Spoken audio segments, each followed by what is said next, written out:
Yeah. Say that, or hit the record button.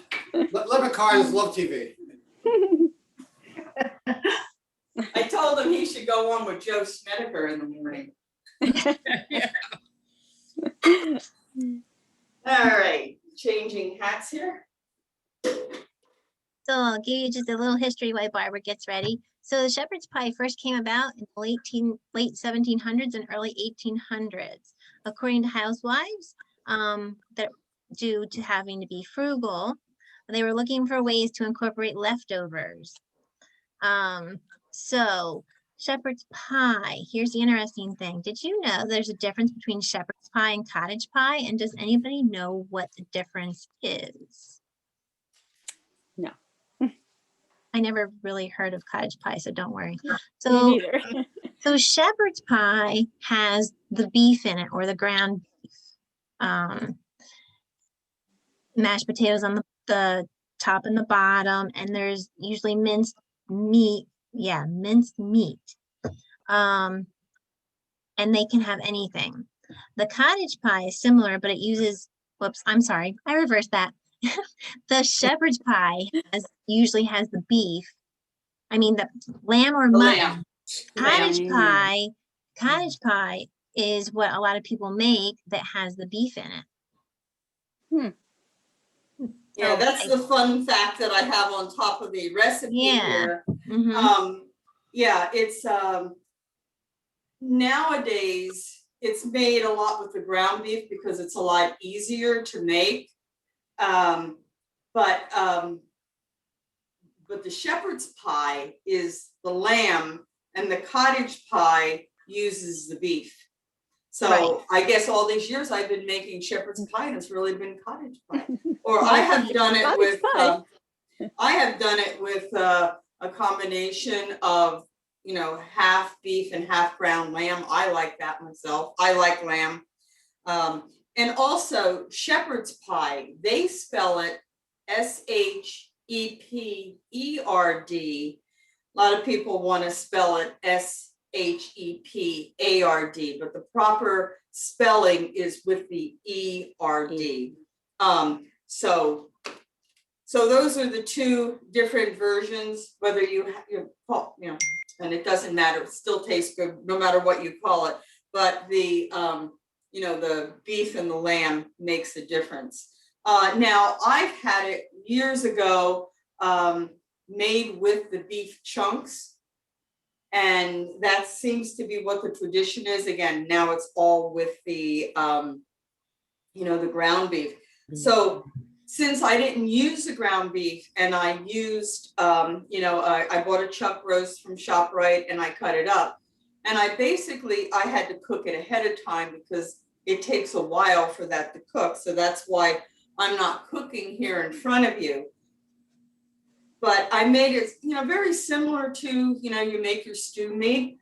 You cook it for, you know, whatever the time it takes for the particular cut of meat you have to become nice and tender. So basically what I did is I bought a nice piece of lean, boneless chuck roast from ShopRite. It might have been about that big. I forgot to look at the package and see how many pounds it had. And I diced it up and I made it just like I would with the, you know, with the stew. You know, I you know, put the olive oil in the pan, the onions, you know, browned my beef. Then once it was all browned, I used the parsley, dried rosemary, dried thyme. Now I find a lot of recipes call for a teaspoon of dried thyme leaves. I always cut it back because I think it's a real earthy flavor that I don't necessarily 100% care for. So if it's new seasonings that you haven't used, remember, you could always add more. It's hard to take away. Salt, black pepper, your Worcestershire sauce, your cloves of garlic, flour, and your tomato paste, and your cup of beef broth. So I have done that all already. I have created the stew. And here, I'm gonna show you, here are the chunks of the beef. It created more of a, because it was cooking for a while, and I did try it. I have an Instapot pressure cooker, so I did cook it in there.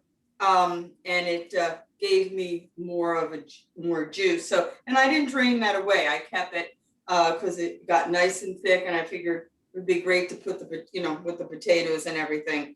And probably as it cooks, it will thicken up in the oven. So that's just like you would do your stew. Now, when you have everything mixed together, what I need to add to this is I'm going to add peas and carrots. I have them, I got the frozen and I defrosted it. Now, no reason that you have to use the frozen. If you want to use the fresh, you just buy carrots, they're available all year, dice them up and put them in with your stew. Also, you can use fresh corn if you want. You can use, the corn is optional. Sometimes people, want to use corn, so they can use a can of corn or the fresh, and especially around when the farmer market's out, if you make something like this, they have fresh peas, you just shell them and you could put that in. But I have this all made, and then I will put the peas in, and optional if you want to use the corn. And I don't know if you want to get, again, I'm one for whatever's in the refrigerator for our taste. I don't see why you couldn't put mushrooms in if you had them and wanted to use them. I think that would be fine. So now I'm going to stir in the peas and carrots and corn if you want to use them. And if you had sauteed mushrooms or anything else like that, feel free, So that's all mixed up. Now, what else could we do with this? You have it's very similar to your stew. Today we're going to be making shepherd's pie, but let's say for some reason you didn't want to do that. You could easily make a meat pie with it. Take your crust, put it in your pan and put your meat on. You use a top crust. You could make a nice meat pie with this. You could also use, as you're cooking this in the pan, make a drop dumpling, with your flour, your butter, your sugar, baking powder, baking soda, an egg, and put dumplings on it.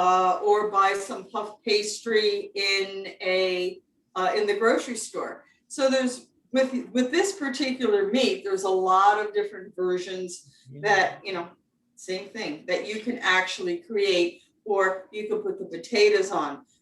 You can also,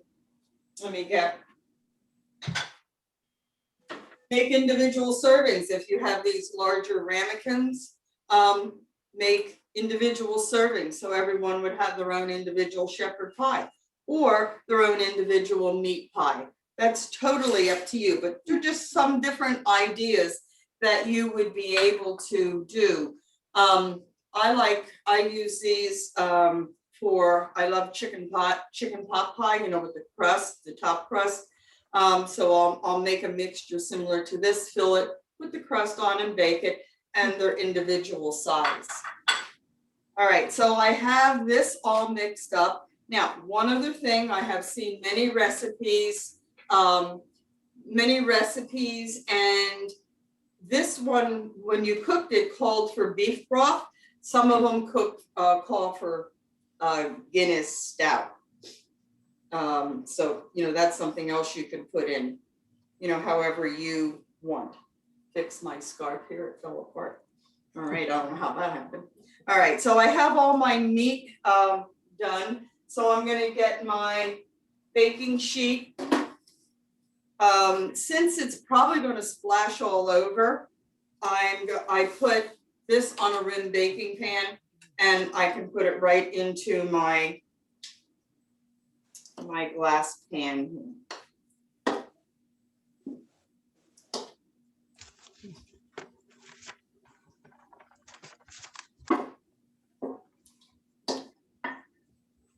Now, we should be able to have you all over pretty soon because this seems like this will last us for at least the end of the week.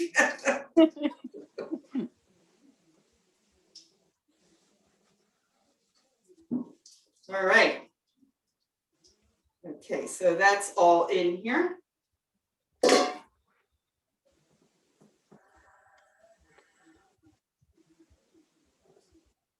Okay, so I have this in my pan.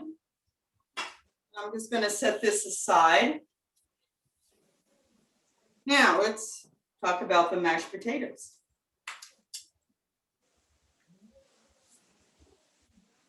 Okay, I already cooked the potatoes because by the time we peel them and cook them, I didn't want you to watch that.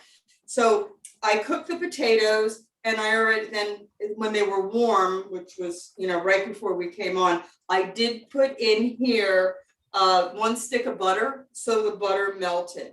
Now I'm going to be putting in maybe a little more ingredients, again, modernize it, make it taste good, that probably they're just using the regular, you know, potatoes. This one calls for half and half or regular milk, skim milk, doesn't matter, because you already have a whole stick of butter in there. Some garlic powder. Now, what I like to do with my potatoes, even just regular mashed potatoes, when I cook the potatoes, I take fresh cloves of garlic, slice them up, and cook them in my potatoes. So when I mash them, they're nice and soft, and they mash up really nice with it. And it gives it a very nice flavor. It's not real strong because don't forget they're cooking in with the potatoes. So that's another way to do it. We want some salt, black pepper, put in some sour cream, scallions. If you like, you could also put in cheddar cheese. That's optional. You know, to me, potatoes and cheese, I love that. So that's what I'm going to do right now. I'm going to mash the potatoes.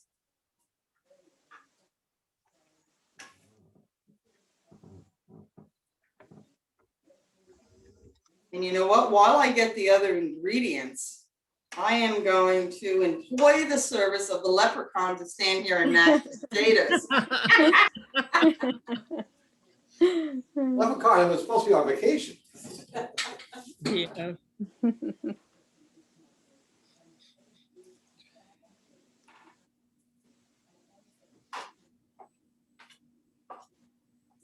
That's always Charlie's job too.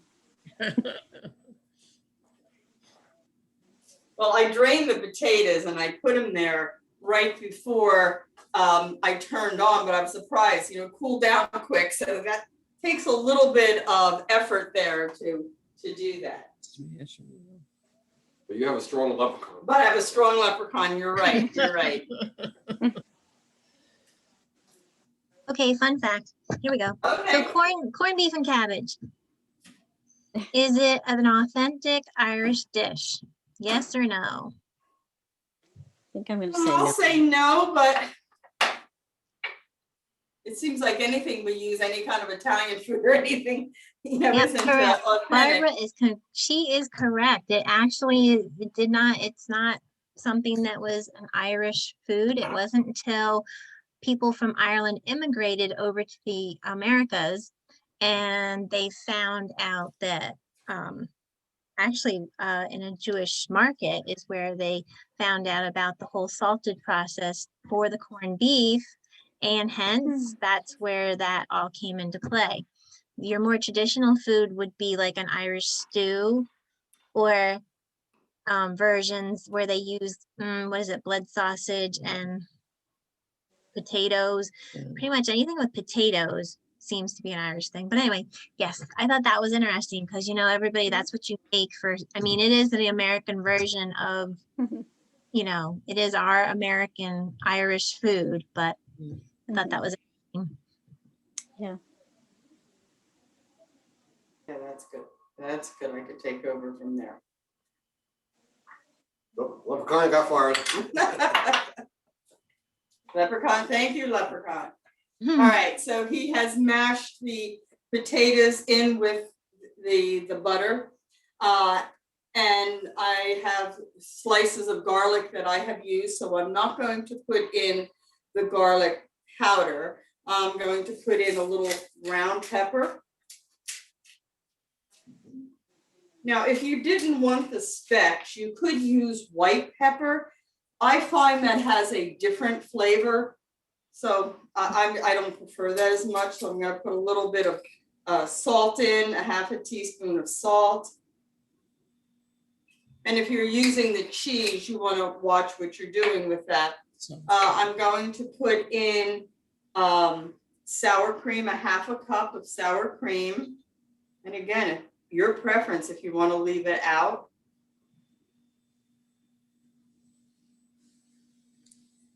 So there's the sour cream. And a third of a cup of half and half. Regular milk, skim milk, again, your choice.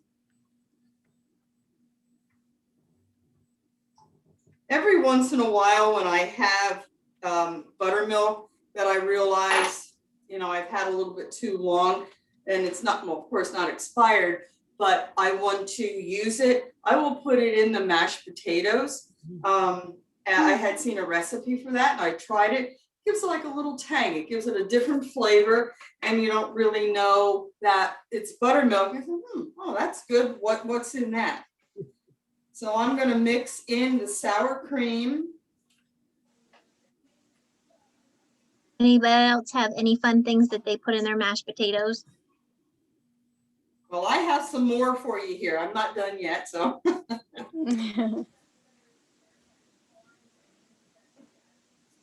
Some cheese. recipes call for cream cheese. Yep, cream cheese. Oh, cream cheese Yeah, is gonna some be people do good that. too. Yeah.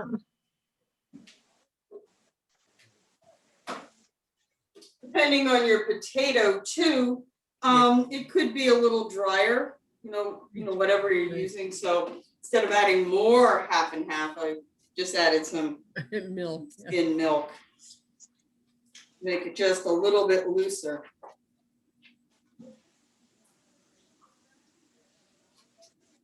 Just a little bit more, you know, the consistency that you want. Right, yeah.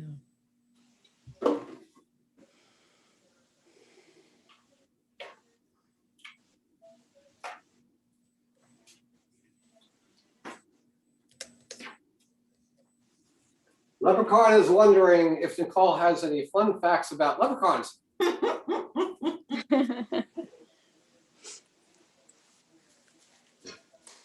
Okay, this recipe calls for scallions. 4 scallions chopped.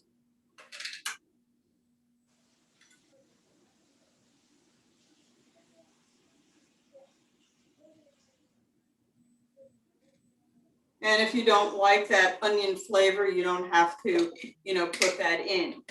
Now, Barbara, is that the white and the green too? yes, I use both of them. You know, I'll cut off the tips. You know, because sometimes they, you know, get, you know, a little dry looking. But yes, I use everything. Some recipes only want the white. They say it's more tender, but I use everything. Now, if you mash your potatoes with, you know, your butter, your milk, your salt, pepper, and you add scallions, it's called champ potatoes. It's called champ potatoes. Now, if you add sauteed cabbage, it becomes cold cannon potatoes. which I am going to really go off here. And I'm gonna put the cabbage in here, and I'm gonna top my shepherd's pie with not just potatoes, with Colcannon potatoes. This is a small head of cabbage. Might have been about that big, because sometimes, as you know, when you shred cabbage, you have enough for 3 weeks. So I got a real small head. I shredded it up, put a little butter in the pan and sauteed it, and then just a little water to help steam it, a little salt and pepper, and I have that. So Colcannon potatoes are, potatoes that are mashed, adding shredded cabbage. If you don't add the cabbage, but you still add the scallions, that is your champ potatoes with the addition of cabbage is Colcannon. So that's the fun fact I learned when I was looking up some recipes about that. Make this a little bit looser so I can get that all in. Okay, little leprechaun, are you ready? Uh-oh, leprechaun, come back here.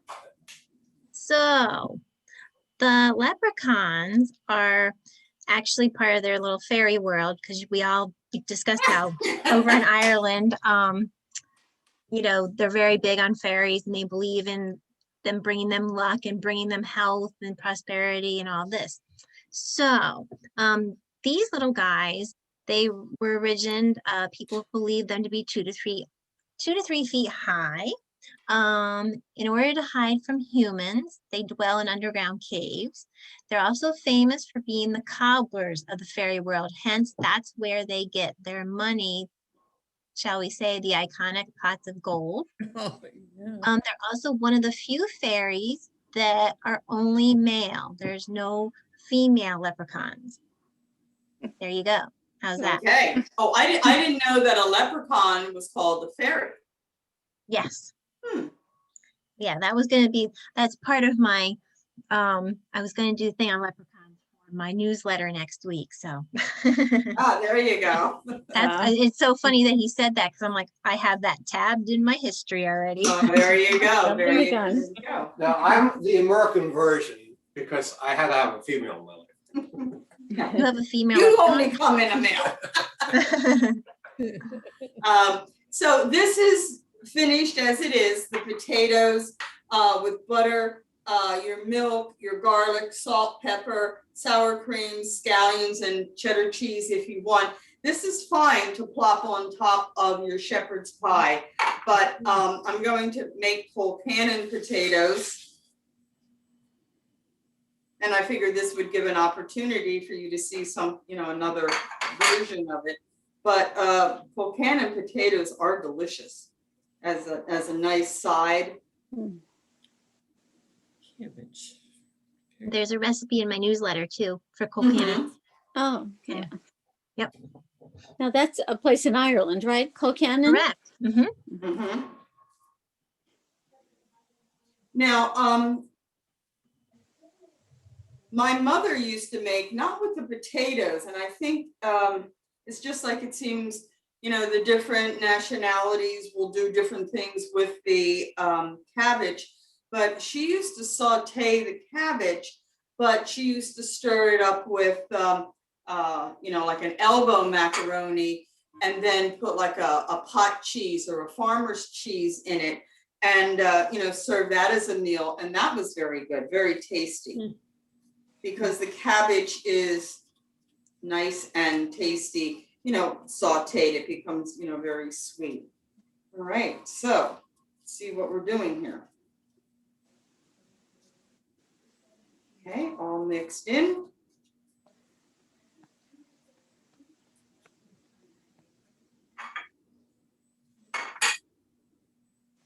Okay, get my potatoes here.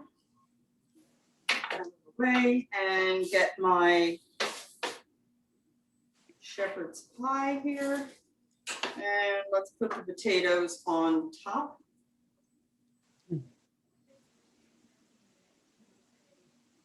And I would just dabble it around. different places here. It's very good. And then you don't want to push it into the meat too much, so you just spread it around gently, big dollops. It's good that this occurs right around lunchtime, because then when we get off, we're all hungry, like we can just go have lunch at Oh, least. yeah. Yeah, It's not like, in the middle of the day where you're like, oh man, now I have to have something to eat. So Yeah. that makes quite a bit. It does, yeah. of course you could always half the recipe, right, Barbara? Yeah. Yeah, you can make Mhm. half of the recipe. Now, I wasn't real careful when I went to the store to buy the chuck, because, I was looking for a nice piece of meat and it was, a little bit larger than I wanted. So normally this is making a large pot. What you could do is make it into smaller ones, freeze one for another time. It freezes well. Or, like I said, save some of the meat mixture for a pie, a meat pie. Barbara, do you freeze it before or after you bake it? I would freeze it before. Now, the meat mixture everything is already cooked. Right. And all it has to do is heat. Now, this is telling us to bake it at 400 degrees for 25 to 30 minutes. And then it does recommend definitely putting it on a pan, because this is going to bubble out all over, Gee. and you don't want to get it into your oven. So, and you can put as many potatoes as you want on top. And like the potatoes, I don't want to say doubled, but because I added the cabbage to it. Yeah. Now, I have not done this before with the I've made the cabbage, cold canned potatoes, but I have never put it on. Since we were talking about the Irish recipes and I wanted to give you several different ways of doing things, I Yeah. figured, oh, well, why not? Let's try it, to put it on top. And the cold canned potatoes are delicious. It's very nice, yeah. So I assumed it will be just as good. It's just giving you an extra vegetable on top. All right, so this will go into a 400 degree oven for 25 to 30 minutes, and then it'll brown up. The potatoes will start to brown up, start to bubble. When you take it out, they want you to rest it for 15 minutes, nice and cool. Then you'll be able to, slice it and cut it. Now, in the meat mixture, you do have your flour, 2 tablespoons of flour. So that's going to help thicken it, let it rest, and then you'll be able to cut it. All right, so here we have our Irish soda bread. Let me get that out. He hasn't eaten all. Which we have here. And our Irish stew, topped with the cold canned potatoes. Nice. Any questions? Anyone have any questions? No? No, No, but it looks looks good. delicious. Very good. Mhm.